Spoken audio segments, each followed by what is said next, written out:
Hey dancers, it's Melissa here from DanceSportPlace.com, where competitors come first.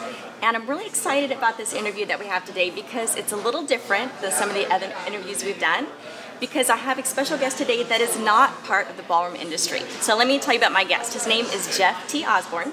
He is an author, international speaker, life coach, and he's trained and taught professionals in all professional sports teams like NFL, NBA, NHL. So he really understands this mentality of the athlete performer. I'm so excited to welcome and introduce Jeff. Thank you so much for joining me today. It's an honor. It's an honor. So, like I was just telling the audience, I know you're not in the ballroom industry. Right. But I wanted to talk to you because dance sport just continues to intensify. Our competition world, it gets more competitive.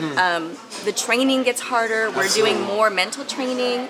And I wanted to talk to you about that aspect. Now, we've got a few different kinds of competitions, and I told you that. Yeah, absolutely. We've got the Pro-Am dancers, amateur, and pro. So the first thing is going to be directed towards you Pro-Am dancers. So Jeff, here's what I want to know. When I'm at the studio or the competition, for the Pro-Am dancers, the biggest problem I hear from them is fear factor. You know, they're dancing with a professional, but they're an amateur themselves with a real job and everything. So talk to me about overcoming the fear. That's amazing. What I found out is a lot of these amateur dancers or amateur players or whatever it is that you're looking at, if you're dealing with a Pro-Am situation and you've got somebody who's coming into the game, they're not as seasoned as this other person, what I found out is that the poison of comparison will literally ruin their life. Totally, I've seen that many times. Right, exactly. So what happens is the fear comes in because they're dancing with somebody who they aspire to be like or who are on a whole nother level than they are. And so as they're trying to compare and put their skill set at theirs, they've got to understand that they haven't put in the hours that this professional has put in. They haven't done what this professional has had to do to get to this place. And so when you start comparing, you're basically trying to get to a level that you haven't trained for yet. So what I tell a lot of these athletes is stay in the now. Understand that you get to be the best and master who you are at the level of where you are right now. You don't have to try to be that person. As you're sitting there, one of the greatest things, Melissa, that they can do is be comfortable knowing that I'm dancing with a professional. Let me take notes from where they're at and be confident with where I'm at. And as a result of that, they can be fully present with where they are and know that, hey, look, I may not be there, but I'm dancing right now and I'm aspiring to be there. So I'm going to master who I am right now and be the best amateur, and then you can get promoted to the next level. Great. I love that. So even, you're right, sometimes comparing themselves to their pro. Oh, yeah. Or sometimes comparing themselves to other dancers. Pro-Ams. Yeah. Absolutely. Either way. Yeah, that's absolutely. Absolutely. So when they look at that and they're saying, well, I don't dance like that person, or I don't sound like that person, or I don't do that the way that they do it, or whatever it is, you will wreck your life. Because you're not called to be them, you're called to be you. And when you're good at being you, the world will be happy with you. Love it, love it. Love bringing that unique touch of each person to the floor. Absolutely. Okay, so the second question is for all of you high-level amateurs and professionals.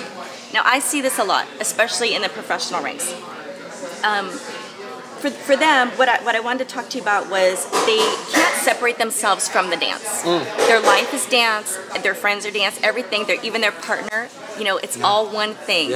And sometimes, you know, that's good because it really pushes them, but other times it's somewhat detrimental. So talk to me about separating yourself from oh my gosh, this is, Melissa, by far the biggest problem that I see in sports and the entertainment industry is that people get so tied up in what they do that they don't take any time to build themselves.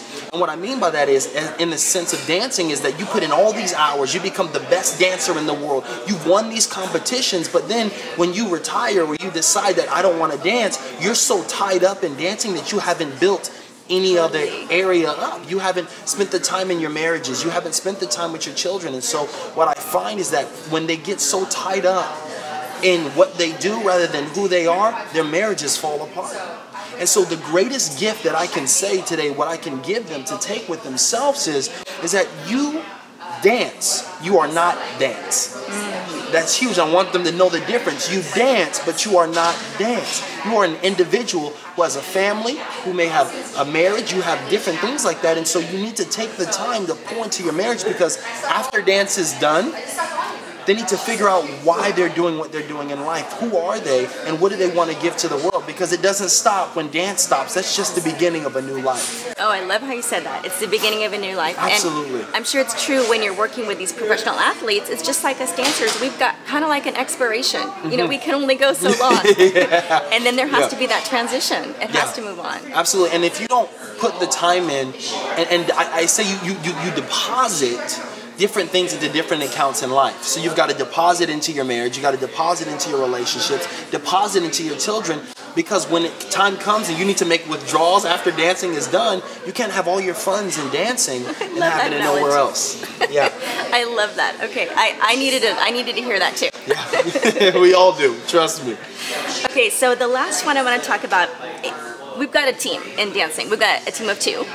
Now you talk to these huge teams of sports players, but how do you galvanize them together? Because a lot of times just with a team of 2, you're still fighting a lot. No, how do you galvanize a team? Bottom line, the simplest thing that I can say, one of the greatest things that I can say, is that you have to understand that you're in it for the same reason. Period. Yes. You guys are on the same team. If one doesn't work, then you don't work.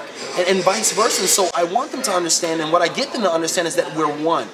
I have a good friend of mine, his name is Rex Crane, and what he says is that you're rewarded for your differences, not your similarities. And I like that. Yeah, you're rewarded for your differences and not your similarities. So what I'm saying is that in a team, you each bring a piece of the puzzle to create the whole picture.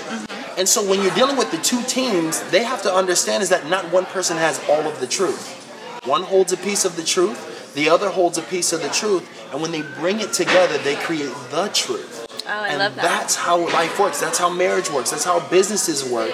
And so they have to understand, look, we're on the same team. So let's take what you bring to the table. Let me take what I bring to the table. It's like cooking. You take different ingredients, and when you put it all together, you have an amazing blend of flavors and spices that they get to add to their dancing and create that longevity.